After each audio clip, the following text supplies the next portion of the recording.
Hello. Balik lagi di channel Spoiler Moon dan kita akan lanjutkan lagi kisah hidup Fang Yuan. Dari part sebelumnya, kita tahu bahwa ternyata Yang Mulia Abadi Bumi Surga memiliki hubungan secara langsung dan tidak langsung dengan teratai merah, di mana di masa lalu, Yang Mulia Abadi Bumi Surga meminjam Gu Penyesalan milik teratai merah untuk dia gunakan sebagai Gu inti di dalam gerakan pembunuh yang ia ciptakan. Ya, tentu saja di masa lalu, gerakan pembunuh yang diciptakan oleh Yang Mulia Abadi Bumi Surga itu telah merubah banyak tokoh dari yang sebelumnya berjalan di jalan iblis, kemudian bertobat menjadi para ahli terkemuka di jalan kebenaran. Walaupun pada akhirnya semua itu masih termasuk di dalam skema teratai merah, karena teratai merah ingin menghancurkan Gu Nasib.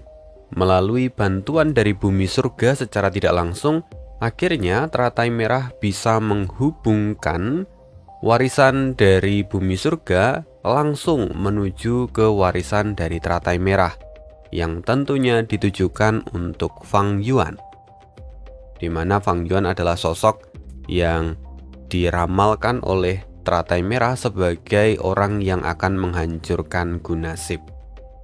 Nah, alurnya memang sangat panjang dan muter-muter, tetapi itu menjadi bagian yang menarik dari kisah hidup Fang Yuan. Lalu sekarang kita akan sambung lagi kisahnya di part 340. Kini, di dalam apertur abadi Fang Yuan, tepatnya di mini benua tengah, awan gelap terlihat di langit, disertai dengan gemuruh guntur dan kilatan petir yang menyambar tanpa henti. Klon jalur waktu Fang Yuan kini berdiri tegak di udara, mengamati proses penyempurnaan Gu yang ada di bawah dengan penuh kehati-hatian agar tidak terjadi kesalahan sedikit pun. Di bawah awan yang hitam itu, dataran luas kini berubah menjadi hamparan kawah yang dalam. Setiap kali petir menyambar, tanah akan hancur dan menciptakan sebuah cekungan besar yang berbentuk setengah bola. Permukaan kawah yang tersentuh sambaran itu mengeras seperti keramik, dengan asap putih yang mengepul dari permukaannya. Waktu yang tepat. Tubuh utamaku seharusnya mulai bergerak sekarang, gumam klon jalur waktu Fang Yuan. Dan setelah itu, kilatan petir yang tak terhitung jumlahnya berkumpul menjadi satu kesatuan raksasa. Ledakan pun menggema. Petir biru tua menghantam batu putih di tengah dataran dengan kekuatan yang mengguncang dunia. Sekejap kemudian, batu itu pun terbelah menjadi pecahan yang tak terhitung jumlahnya dan meledak ke segala arah. Namun, begitu badai petir itu mereda, sebuah Gu kecil melayang di udara. Gu itu berbentuk seperti kupu-kupu dengan warna-warni di sayapnya. Dia memancarkan cahaya lembut, tapi auranya jelas menunjukkan bahwa itu adalah Gu immortal. Akhirnya berhasil setelah 6 kali kegagalan. Tidak buruk, ini tidak buruk, kata klon jalur waktu Fang Yuan yang tampak puas. Sejatinya, kupu-kupu berwarna-warni itu adalah Gu manusia seperti sebelumnya. Fang Yuan akhirnya telah berhasil menaikkan peringkat dari Gu manusia seperti sebelumnya, yang awalnya hanya peringkat 6, sekarang menjadi peringkat 7. Dengan sigap, klon jalur waktu Fang Yuan memeriksa hasilnya dengan seksama, dan dia juga tampak puas. Sungguh itu adalah Gu yang luar biasa, apalagi kalau disempurnakan sampai ke peringkat 8. Efek yang ia berikan akan jauh lebih besar.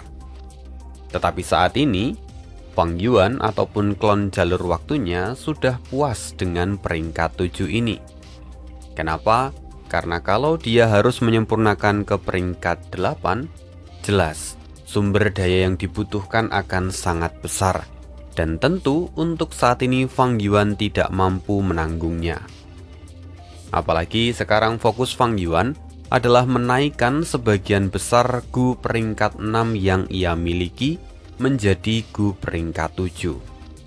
Dengan jumlah yang begitu besar, Fang Yuan sendiri harus mengeluarkan sumber daya yang begitu banyak. Meskipun sebelumnya Fang Yuan juga telah memperoleh material dari berbagai sumber seperti Gua Surga 5 Siang, Gua Surga Klan Qi, ataupun Gua Surga Paus Naga Biru hingga Pulau Teratai Batu. Tetapi jumlah itu tetap saja masih belum mumpuni kalau Fang Yuan ingin meningkatkan Gu miliknya ke peringkat 8.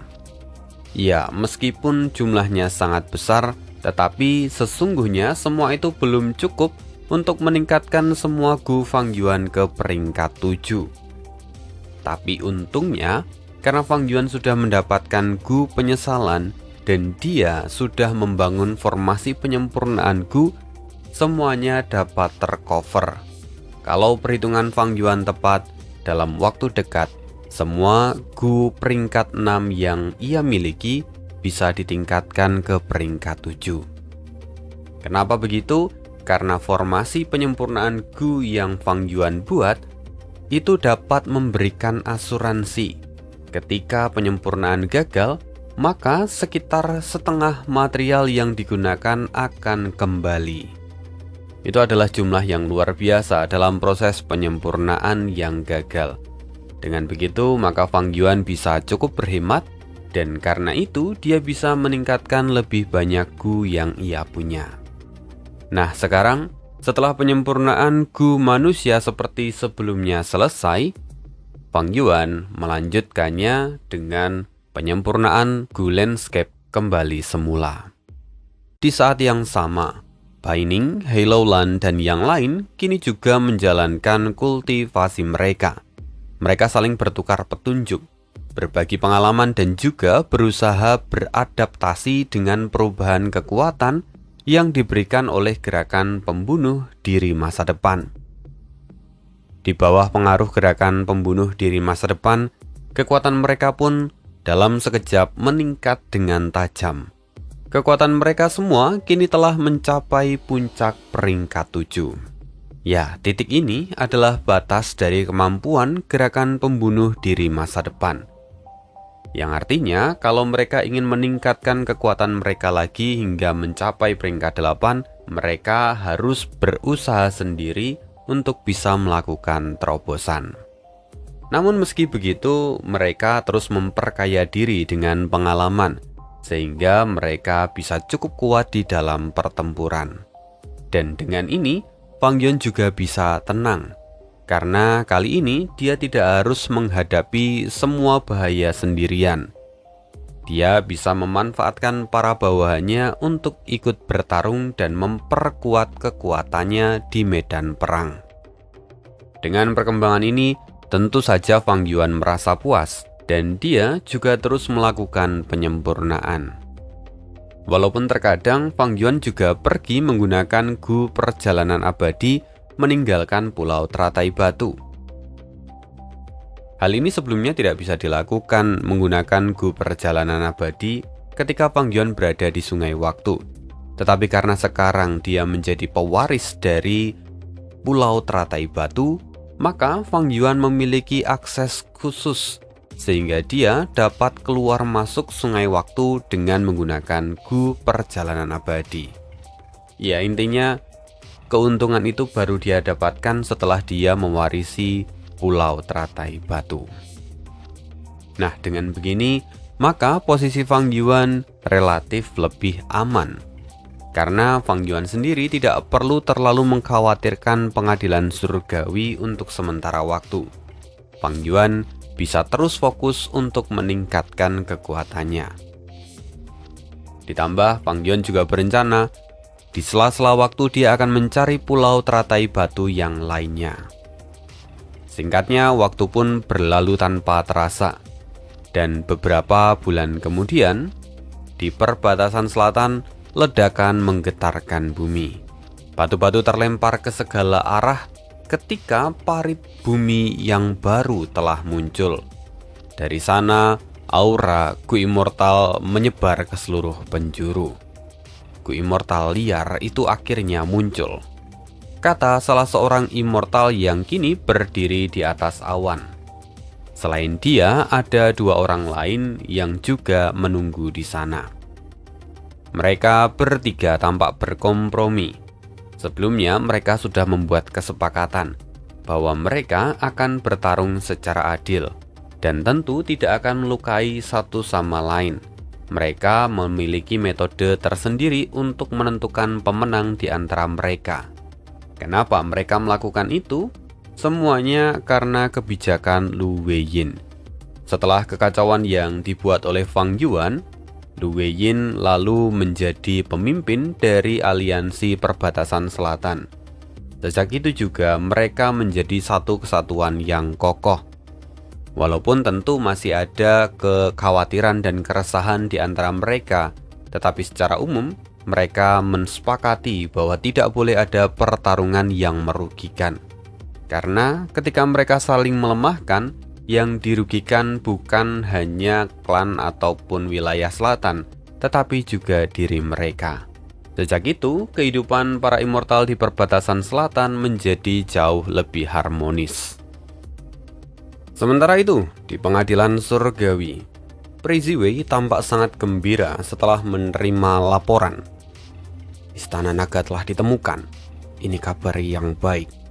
Tuan Duklong telah lama mencarinya, dan kini pengadilan surgawi berhasil menemukan istana naga. Rumah Gu Immortal yang luar biasa itu akhirnya kembali ke tangan pengadilan surgawi. Istana naga merupakan rumah Gu yang sangat kuat di masa lalu. Bahkan pengadilan surgawi menempatkan perhatian khusus untuk menemukannya.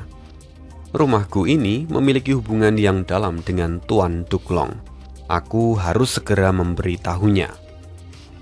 Dan begitu menerima kabar itu, Duklong segera membawa Feng Jinhuang ke pengadilan surgawi, lalu menyerahkannya kepada Pri Ziwei untuk dijaga. Sementara Duklong langsung pergi menuju ke istana naga. Beberapa hari kemudian, Duklong kembali, tapi dengan tangan kosong. Pri Ziwei pun terkejut. Dengan kekuatan Duklong, apa yang bisa menghalanginya sampai-sampai Duklong kembali dengan tangan kosong? Setelah Pri Ziwei bertanya, Duklong pun menjawab, istana naga ternyata dikelilingi oleh lapisan alam mimpi. Aku tak bisa memasukinya karena itu. Mendengar itu, Pri Ziwei langsung memahami situasinya, dan dia segera menenangkan Duklong. Tuan Duklong, jangan khawatir, formasi sudah siap. Kita dapat memanfaatkan kekuatan seluruh gua surga untuk menekan jiwa spektral. Selain itu, dari hasil penelitian jalur mimpi mereka akan segera tersingkap. Mendengar itu tentu Duklong merasa lega. Hasil penelitian jalur mimpi jiwa spektral tentu merujuk pada fisik pencari realitas mimpi sejati. Dengan metode itu, maka pengadilan surgawi dapat memadatkan alam mimpi menjadi tubuh fisik, sehingga nantinya lapisan alam mimpi yang menutupi istana naga dapat dihapuskan. Tapi setelah itu pikiran Duklong segera teralihkan. Dia bertanya, lantas bagaimana dengan kabar Fang Yuan akhir-akhir ini? Apa dia masih belum bergerak? Pri Ziwei menggelengkan kepala dan berkata, sayangnya sejak melarikan diri dari sungai waktu, tidak ada kabar apapun tentang dia. Saat ini kelima wilayah mengalami pergerakan urat bumi, dan perbatasan selatan menjadi pusat munculnya sumber daya budidaya terbesar. Saya sempat berharap bahwa Fang Yuan akan mencoba menjarahnya agar kita dapat melacaknya. Tetapi sayang, tampaknya Fang Yuan benar-benar tidak tertarik dengan semua itu. Saya sudah menggunakan berbagai metode dari jalur kebijaksanaan untuk menganalisis setiap informasi yang ada. Tetapi tetap saja, sampai detik ini, saya belum menemukan jejaknya." Mendengar itu, Duklong mengangguk. Walau begitu, tetap awasi dia. Meskipun dia sudah mencapai peringkat 8, Fang Yuan harus menghadapi bencana kesengsaraan yang lebih besar. Itu tentu akan membuatnya dalam kesulitan. Meskipun dia dapat melahap apertur abadi untuk meningkatkan peringkatnya, tetapi ketika sudah mencapai peringkat 8, dia membutuhkan gua surga peringkat 8 agar bisa melewati kesengsaraan besar. Belum lagi dia juga masih harus menghadapi kesengsaraan abadi yang jauh lebih menakutkan. Bahkan Peri Siwe pun ikut tertegun ketika mendengar penyebutan kesengsaraan abadi itu. Dia tersenyum sambil berkata, "Tuan Duklong benar. Fang Yuan mungkin telah naik ke peringkat 8, tetapi berapa banyak gua surga peringkat 8 yang bisa dia miliki? Kultivasinya tak akan meningkat banyak dalam waktu dekat." Saat ini, Fang Yuan kekurangan sumber daya, terutama sumber daya jalur waktu. Hampir mustahil baginya untuk melawan susunan yang kita buat di sungai waktu. Sehingga dia tidak akan mendapatkan kesempatan untuk memperoleh warisan sejati dari teratai merah. Sekalipun dia berhasil melarikan diri waktu itu, pengeluaran esensi abadinya juga sangat besar, dan hampir semua kartu trufnya telah terungkap. Dia pasti berusaha mengakumulasi kembali esensi abadinya, mengandalkan batu esensi abadi untuk membuat esensi abadi lengkeng putih terlalu lambat. Jadi, Fang Yuan hanya bisa mengandalkan produksi dari apertur abadinya sendiri. Namun, kalau dia mempercepat laju waktu di dalam apertur abadinya, itu juga hanya akan mempercepat datangnya bencana kesengsaraan. Kalau begitu, pada akhirnya dia tidak akan punya pilihan selain menghadapi kesengsaraan itu sendiri. Dan ketika waktunya tiba, pengadilan surgawi akan mengakhiri hidupnya, kata Peri Siwe dengan tatapan tajam. Mendengar itu, Duklong pun tersenyum puas. "Denganmu yang memimpin pengadilan surgawi saat ini, aku benar-benar bisa merasa tenang," kata Duklong. Sementara itu saat ini di dalam apertur abadi Fang Yuan, tepatnya di mini benua tengah, klon jalur waktu Fang Yuan perlahan terbang di udara dan menanam kuncup bunga terakhir. Medan di tempat itu telah dimodifikasi menjadi rawa yang sangat subur. Sejumlah besar lumpur berkualitas tinggi tersebar, sementara sungai jernih setinggi lutut mengalir di atasnya. Dari ketinggian, rawa buatan itu membentang luas hingga ke cakrawala. Setiap beberapa kilometer akan terlihat kuncup bunga sebesar rumah yang mulai bermekaran. Kuncup bunga itu berasal dari tanaman langka yang disebut bunga rawa ekstrim. Fang Yuan sendiri pernah mendapatkan bunga rawa ekstrim ketika dia berada di dalam gua surga Paus Naga Biru. Sementara sisanya, dia mendapatkan kuncup bunga itu dari toko kuning. Dan setelah memastikan semuanya tertanam, klon jalur waktu Fang Yuan segera mengaktifkan Gu musim panas. Dan begitu Gu musim panas diaktifkan, sejumlah Gu lain juga segera menyusul dan membentuk sebuah gerakan pembunuh. Dulu, Xiacha menciptakan serangkaian gerakan pembunuh dari jalur waktu untuk mengelola apertur abadi. Dan sekarang, Fang Yuan telah memodifikasi gerakan pembunuh milik Xiacha yang kemudian disesuaikan khusus untuk menumbuhkan bunga rawa ekstrim.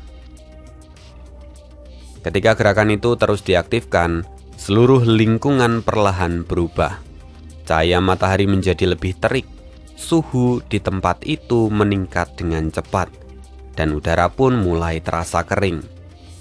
Dalam sekejap, musim panas telah mencapai puncaknya. Bunga rawa ekstrim yang tangguh itu segera merespon, menyerap seluruh nutrisi dari air dan tanah. Batangnya tumbuh dengan pesat, lalu kuncupnya mulai bermekaran. Bunga itu benar-benar berukuran raksasa, menyerupai trompet dengan kelopak besar berwarna putih. Sebagian terlihat semburat warna merah muda. Kemudian air yang sebelumnya setinggi lutut kini mulai surut dan tanah berawa perlahan mengering. Kesuburan tanah tempat itu diperas oleh akar bunga. Dan melihat semua itu, klon jalur waktu Fang Yuan terlihat tenang. Semuanya berjalan sesuai dengan rencana. Tak lama kemudian, kabut putih lembut perlahan terangkat dari putik bunga rawa ekstrem. Kabut itu menyebar dan menutupi area yang luas. Setelah mencapai tingkatan yang diinginkan, klon jalur waktu Fang Yuan baru menghentikan gerakan pembunuhnya. Seketika, udara berubah menjadi lembab, dan kabut putih itu mulai memelihara tanah. Perlahan, rawa buatan itu berubah menjadi ladang yang subur. Melihat semua itu, klon jalur waktu Fang Yuan terlihat puas. Dia bergumam, langkah pertama selesai. Dengan skala kabut bunga rawa ekstrim ini, aku bisa memberi makan Gu penyesalan. Ternyata semua itu Fang Yuan siapkan untuk pemberian makan Gu penyesalan di kemudian hari. Karena Gu penyesalan, yang adalah Gu peringkat 8, memiliki nafsu makan yang sangat besar. Makanan utamanya adalah kabut yang dihasilkan oleh bunga rawa ekstrim. Dan kabut yang dihasilkan pun harus benar-benar segar. Karena itu, menurut Fang Yuan, tidak praktis kalau dia harus mengandalkan sumber daya dari luar. Lebih baik menciptakan ekosistem sendiri agar Gu penyesalan dapat makan sampai puas. Sekarang, saat kabut mulai mengembun hingga membentuk lapisan air di permukaan tanah, aku bisa menanam vegetasi air serta memelihara makhluk hidup kecil seperti bebek ataupun ikan terbang. Setelah itu, aku akan terus memperluas wilayah dari bunga rawa ekstrim. Dengan begitu, saat Gu penyesalan merasa lapar, akumulasi kabut di tempat ini akan cukup untuk memuaskannya. Bagaimanapun, memberi makan Gu peringkat 8 selalu membutuhkan proyek berskala besar.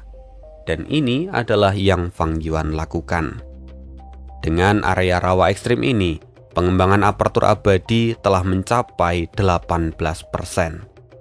Tapi karena aku memperlambat laju waktu di dalam apertur abadiku, produksi berbagai sumber daya serta esensi abadi lengkeng putih ikut menurun. Ada keuntungan, tapi juga di saat yang sama ada kerugian yang menanti. Fang Yuan kini tampak merenung, memikirkan hal ini dalam diam. Kali ini, dia tidak menggunakan gerakan pembunuh jalur waktu untuk memperlambat laju waktu di dalam apertur abadinya. Karena Fang Yuan sudah memiliki kumpulan esensi tahun. Itu adalah metode yang lebih efisien dan aman.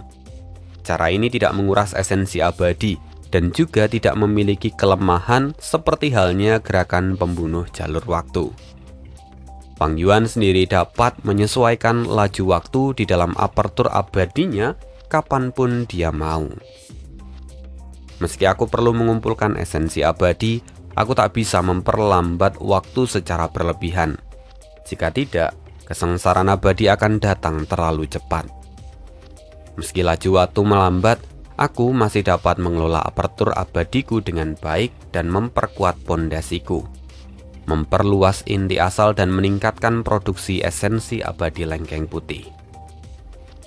Bagaimanapun semakin baik manajemen apertur abadi, maka semakin besar pula hasil produksi esensi abadi yang didapatkan. Dulu, Fang Yuan menata apertur abadinya hanya untuk memelihara Gu. Kemudian dia mengembangkannya untuk menghasilkan esensi abadi dan juga berbagai sumber daya kultivasi. Tapi sekarang, tujuannya adalah mengumpulkan esensi abadi lengkeng putih sebanyak mungkin. Dengan sistem yang ada saat ini, apertur abadi Fang Yuan mampu memproduksi 100 esensi abadi lengkeng putih setiap tahunnya. di mana 1 tahun itu akan setara dengan 2 minggu waktu di dunia luar. Dengan kondisi ini, waktu terus berputar dan Fang Yuan terus berkultivasi di dalam pengasingan. Dalam sekejap, musim panas segera menyelimuti ke-5 wilayah di luar. Meski Fang Yuan tidak menampakkan diri, seluruh dunia immortal di 5 wilayah kini sedang berada di dalam keadaan yang sibuk dan penuh dengan gejolak. Baik itu jalan kebenaran, jalan iblis ataupun yang lain, semuanya bergerak dengan intensitas yang tinggi. Penyebab dari kegaduhan ini tentu tak lain adalah munculnya urat bumi di 5 wilayah. Parit bumi yang baru terus bermunculan. Awalnya hanya ada di perbatasan selatan, tetapi fenomena itu kini muncul di ke-4 wilayah yang lain. Gemuruh terus terdengar dari waktu ke waktu.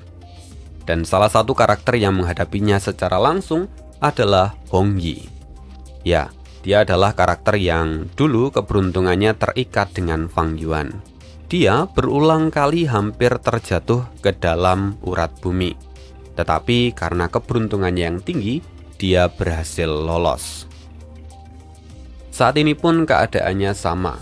Parit bumi yang baru telah terbentuk, dan secara kebetulan Hong Yi terselamatkan, walaupun dia berada di ujung jurang.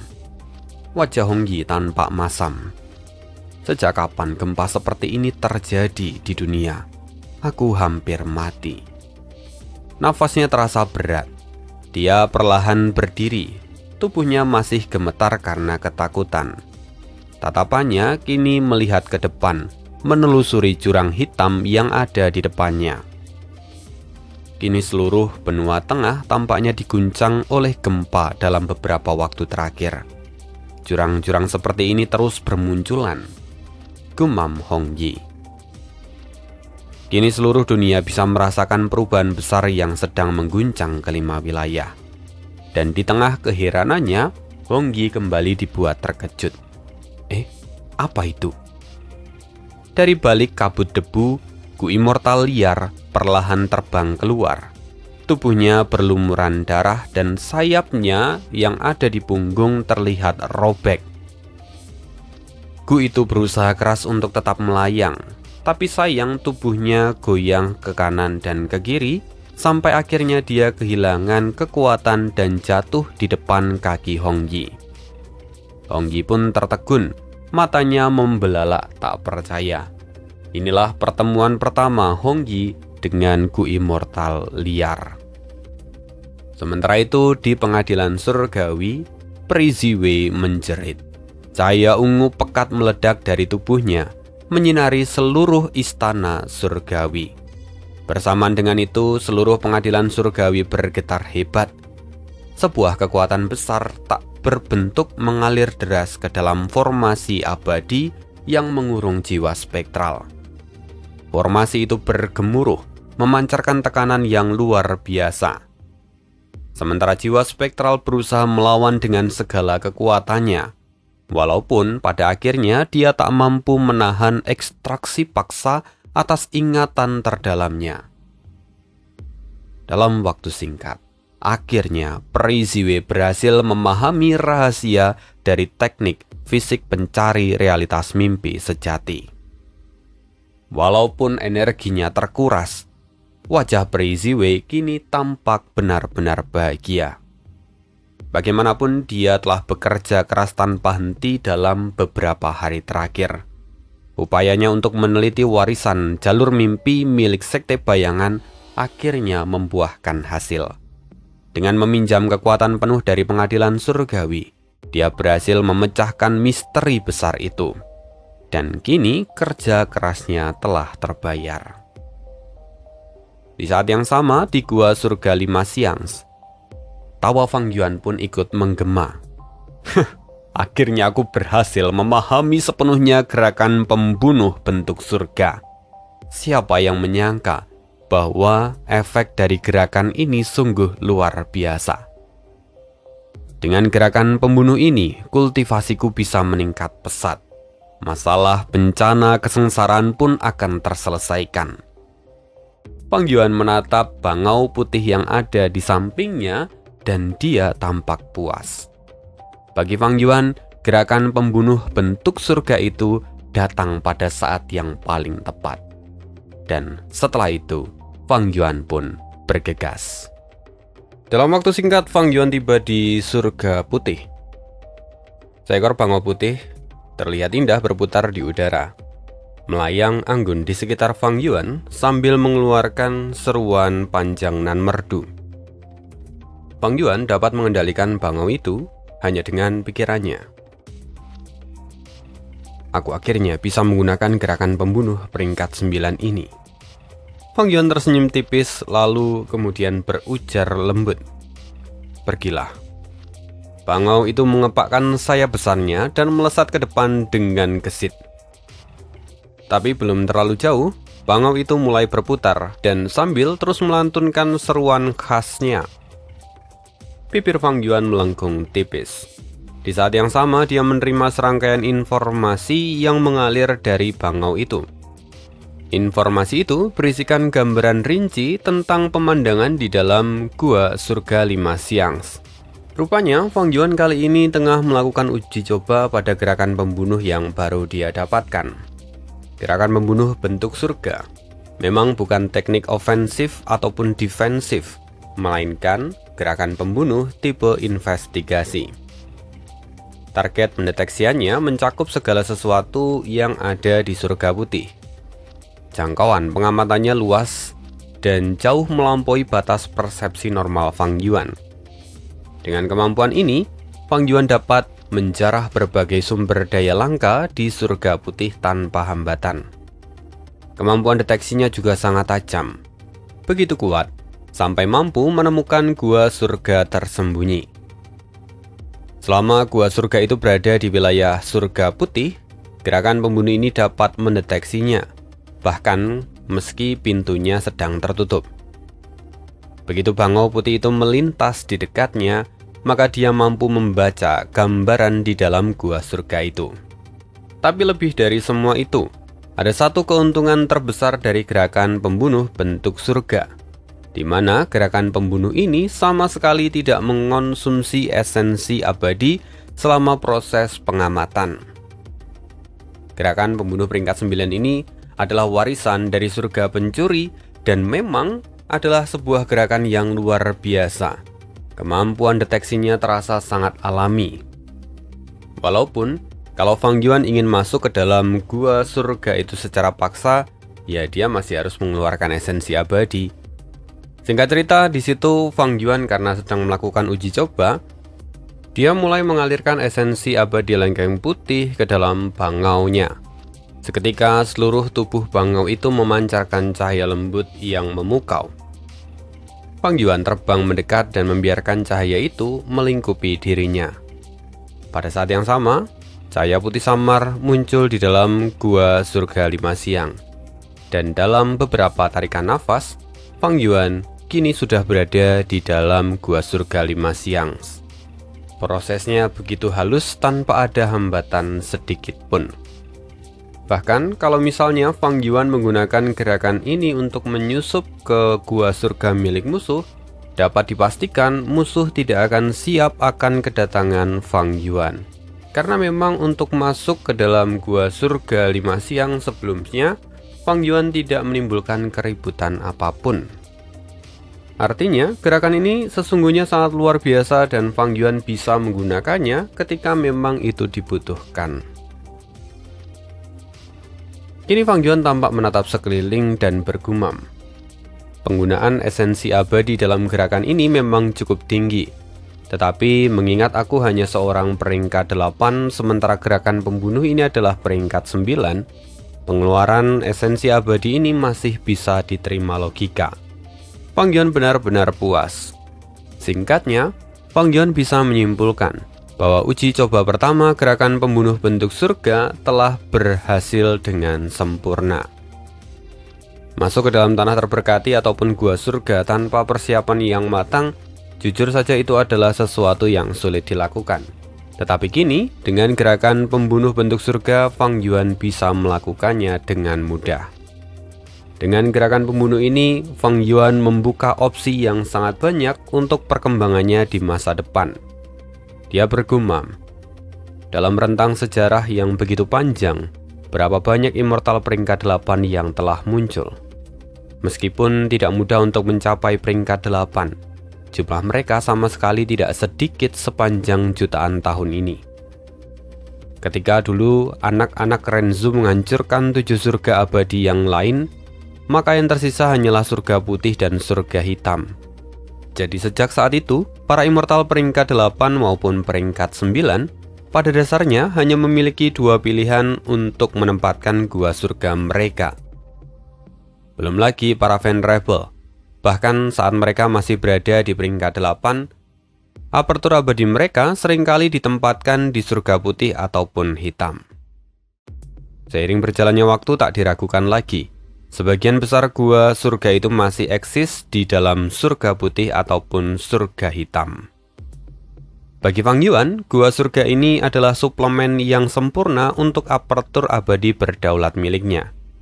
Jika dia dapat melahap salah satunya, tentu dia akan bisa melewati bencana kesengsaraan, menyelesaikan ancaman tersembunyi terbesar yang selalu membayanginya.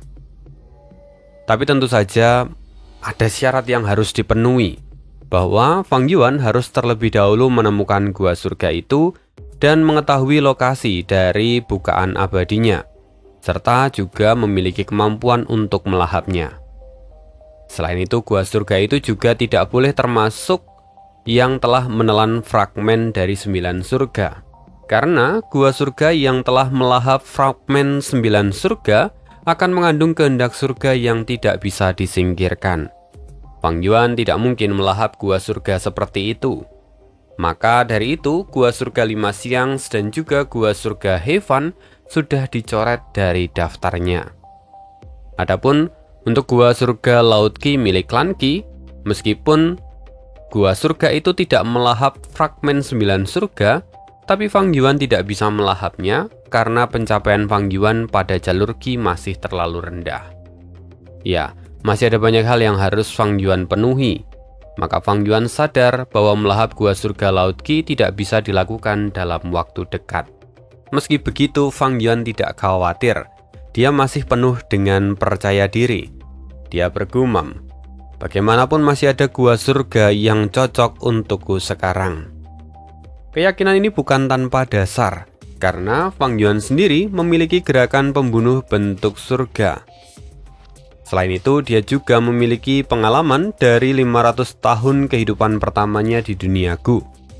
Di dalam ingatan itu, banyak sekali gua surga yang bermunculan selama Perang 5 Wilayah, yang mana itu akan menjadi bagian dari perubahan besar di era baru. Dan di antara semua itu, yang paling membekas baginya adalah gua surga 9 hantu. Karena hampir seluruh immortal di sana menekuni jalur hantu. Seluruh gua surga bahkan bisa berubah menjadi bentuk hantu, sehingga membuatnya kebal terhadap bencana kesengsaraan. Ada pula gua surga formasi Dao, tempat di mana para immortal ahli jalur formasi membangun lapisan demi lapisan formasi raksasa yang dapat melindungi seluruh wilayahnya dengan ketat. Dan yang menarik adalah gua surga penipuan suci. Asal-usulnya bahkan lebih istimewa karena pemilik aslinya memiliki hubungan yang dekat dengan surga pencuri. Setelah kematian dari pemiliknya, surga pencuri sendiri turun tangan untuk mengatur gua surga itu. Dan akibatnya, kehendak surga membuat penilaian yang keliru terhadap gua surga itu, sehingga kekuatan bencana dan kesengsaraan yang datang menjadi jauh lebih kecil dan relatif mudah untuk diatasi. Selain itu, gua surga itu hidup dalam pengasingan, diam-diam menumbuhkan para immortal di dalamnya, dan setiap gua surga menyimpan banyak immortal, semuanya merupakan kekuatan super sejati pada masanya. Walaupun hanya sedikit dari mereka yang mampu menumbuhkan immortal peringkat 8. Ya, ini sebenarnya tidak jauh berbeda dengan gua surga Heaven yang mana di dalamnya juga ada para immortal yang tinggal di sana. Nah, karena sumber daya di dalam gua surga terbatas dan untuk membesarkan immortal peringkat 8 dibutuhkan dukungan yang jauh lebih besar, karena itu, kekuatan besar yang benar-benar berpengaruh justru berakar di 5 wilayah, tempat di mana sumber daya melimpah, penduduknya padat, dan persaingan yang ketat memacu lahirnya para immortal peringkat 8. Lalu, singkat cerita, musim panas pun berganti dengan musim gugur. Turbulensi dari vena bumi menjadi semakin sering, tanda bahwa musim panen bagi para immortal telah tiba. Para immortal dari kelima wilayah saling berlomba untuk mendapatkan keuntungan, dan waktu berputar dengan cepat. Saat ini, Fang Yuan masih menjelajah surga putih. Matanya tampak berkilat tajam. Dia kembali menemukan buruannya lagi. Tak kusangka aku menemukan tanah awan 7 warna ini, katanya dengan perasaan puas. Benda yang ada di depannya itu tampak seperti awan, tetapi sebenarnya bukan awan, melainkan tanah awan, jenis tanah unik yang hanya terbentuk di surga tertentu. Tanah awan umumnya berwarna tunggal, yang mana itu biasanya hanya di tingkat material guvana. Tetapi kalau sebuah tanah awan memiliki 6 warna, maka nilainya sudah mencapai material abadi peringkat 6. Dan yang Fang Yuan temukan kali ini, itu setara dengan material abadi peringkat 7. Yang lebih penting, jumlahnya luar biasa besar, sehingga nilai yang Fang Yuan dapatkan pun tak terukur. Fang Yuan memeriksa hamparan luas tanah awan itu dan mendapati ada banyak sarang burung di atasnya, masing-masing berisikan telur yang berkilau. Telur burung berkelebat. Gumam Fang Yuan, dia tampak tak terkejut. Melihat semua telur itu, Fang Yuan sesungguhnya bisa saja menetaskannya, tetapi Fang Yuan enggan melakukannya. Sebaliknya, dia melihat nilai dari telur-telur itu sebagai material abadi biasa yang bisa dia gunakan untuk menyempurnakan Gu. Kenapa begitu? Karena menurut Fang Yuan, memelihara burung berkelebat itu terlalu merepotkan. Pola makan mereka yang ketat membuatnya harus melepaskan mereka kembali ke surga putih dari waktu ke waktu. Dan itu adalah pekerjaan yang tidak efisien bagi dirinya. Lagi pula, saat ini Fang Yuan sesungguhnya tidak kekurangan harta.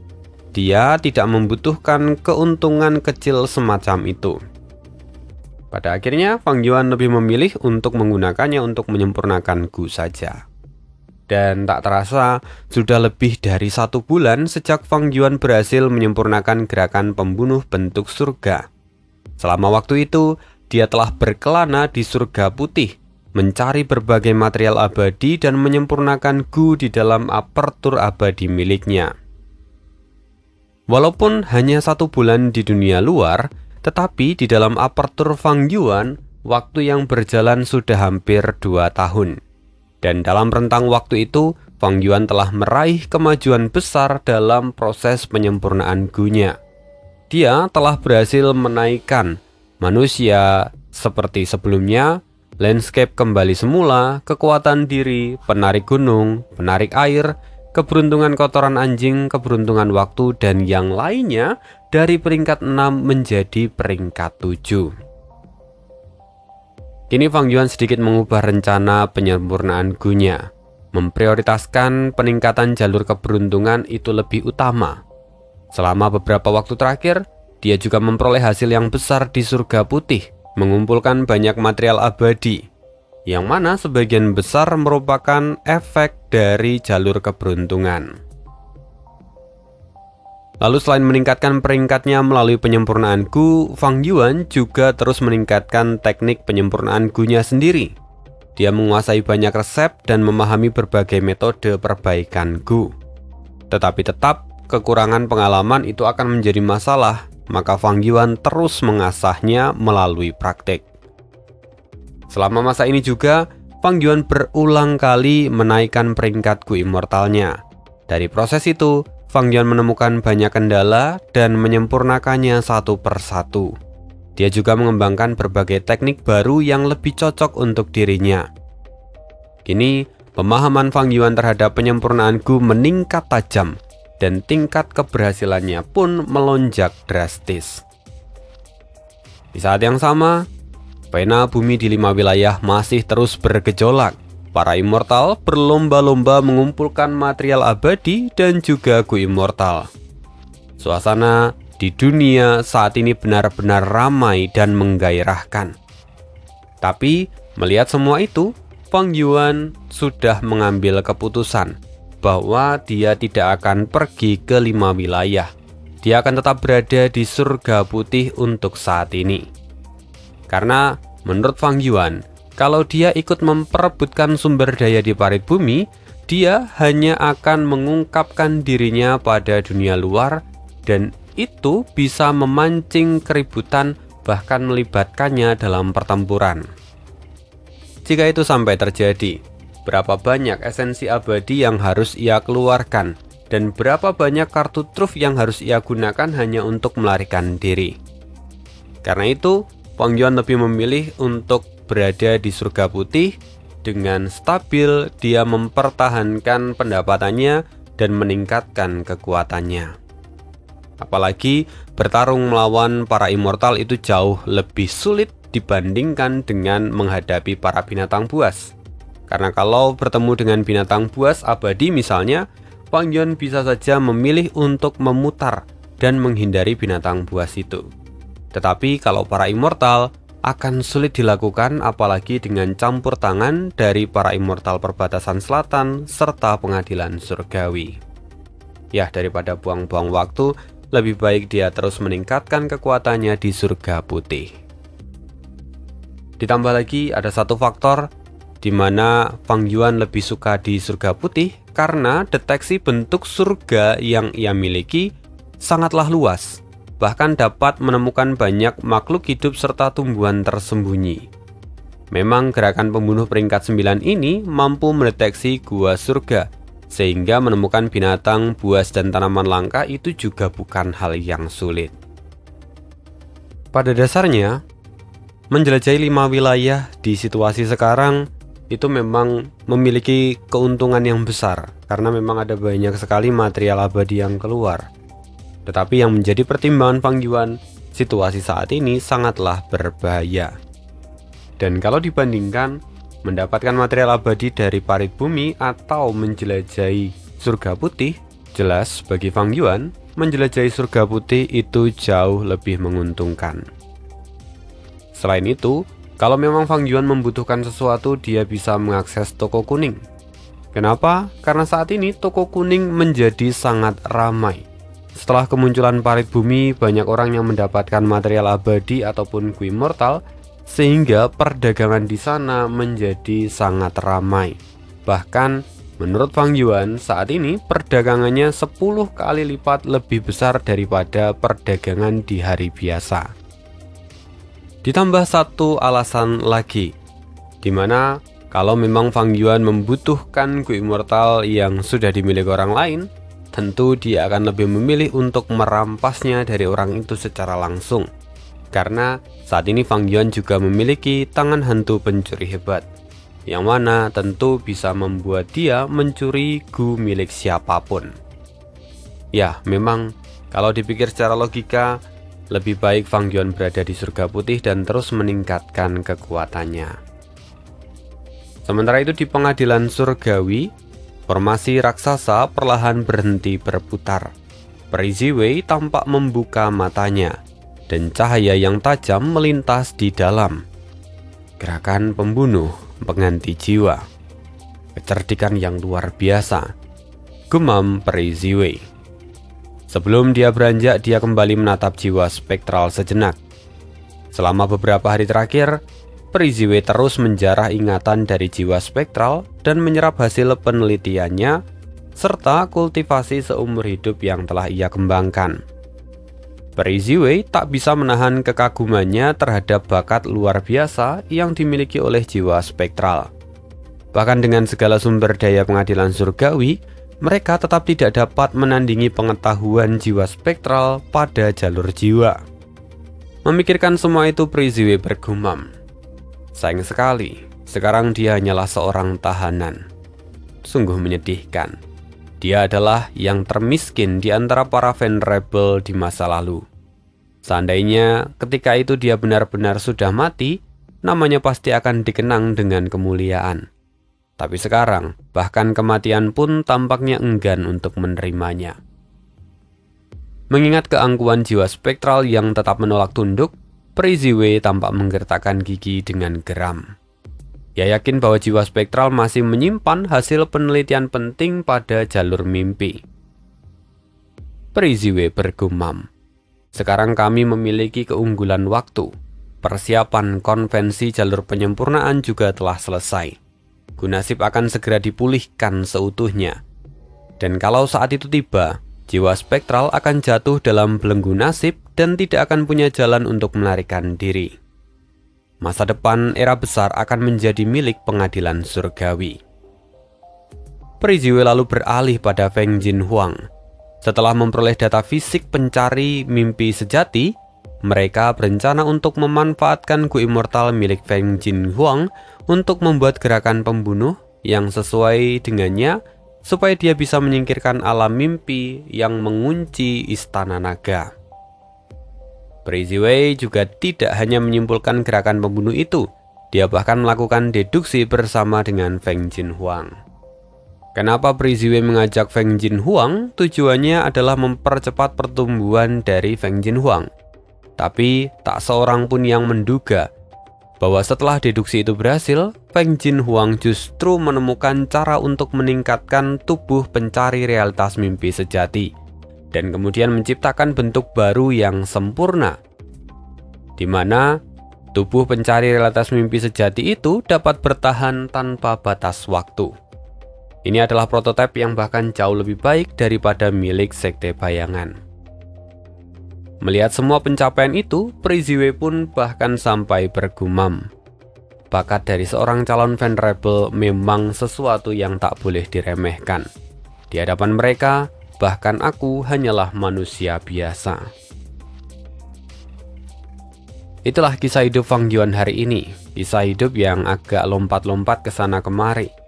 Tetapi itu yang tertulis, maka itu yang dibacakan. Dan sekian untuk hari ini. Terima kasih. See you again in next video dan bye.